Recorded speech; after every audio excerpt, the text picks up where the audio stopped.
Here I have Samsung Galaxy F13, and today I'm going to show you how to add photo to contact on this device.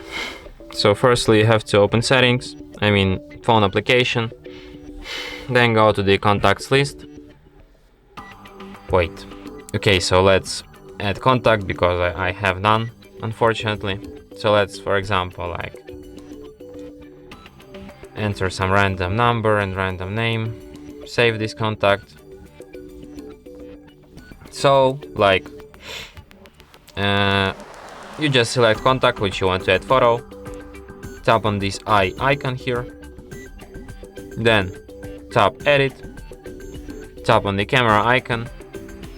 You can select image from gallery or just open camera and take a picture immediately. Right now I'm just gonna select it from gallery.